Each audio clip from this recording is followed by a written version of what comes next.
नमस्ते दोस्तों। चलिए आज आपको एक भयानक दानव की कहानी सुनाता हूँ। एक समय की बात है, एक सुंदर गांव था जिसका नाम सुंदरपुर था। ये गांव जंगल के बीच में पड़ता था। शाम के 6 बजे के बाद उस गांव के रास्ते पर जाना सख्त मना था।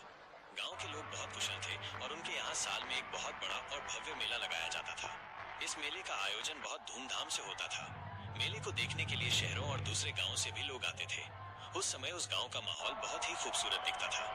मेला चल रहा था, तभी एक लड़का जिसका नाम लकी था और उसके दो दोस्त जिनका नाम राघव और अविनाश था, उसी रास्ते से मेले में जा रहे थे।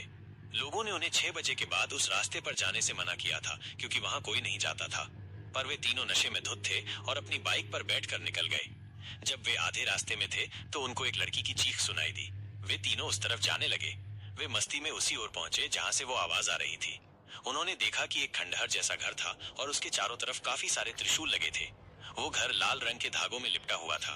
जब उन्होंने ये देखा तो एक लड़का अविनाश जो समझदार था बोला, चलो यहाँ से, हमें यहाँ नहीं आना चाहिए था। तभी अंदर से वही आवाज तेज आने लगी, बचाओ बचाओ, कोई है, मुझे बचाओ। तभी राघव ने कहा, अरे कोई लड़की मुसीबत में है, चलो उसकी मदद करते हैं। राघव और उसका दोस्त उस घर के दरवाजे के पास के सारे त्रिशूल हटा देते हैं और उस धागे को काटकर उस घर के दरवाजे का ताला तोड़ देते हैं। जैसे ही वे दरवाजा खोलते हैं, एक जोरदार तेज हवा आती है और बिजली की तेज कड़कड़ाहट होती है। अविनाश दूर खड़े होकर ये देख रहा था। तभी उस घर में से तेज आवाज आती है, मैं आजाद हो गया, बड़े सालों बाद मैं आजाद हो गया, मुझे भूख लगी है। ये नजारा देखकर राघव और उसके दोस्त दोनों के होश उड़ गए। उस घर के अंदर से एक भयानक रूप और विकराल आकृति वाला दानव बाहर आ गया। उसने राघव को पकड़कर चबाकर खाना शुरू कर दिया और उसके दोस्त को भी पकड़कर रखा था। अविनाश दूर से ये देखकर वहां से भागा और तेजी से गांव की तरफ बढ़ा। राघव और उसके दोस्त को उस दानव ने मार डाला था।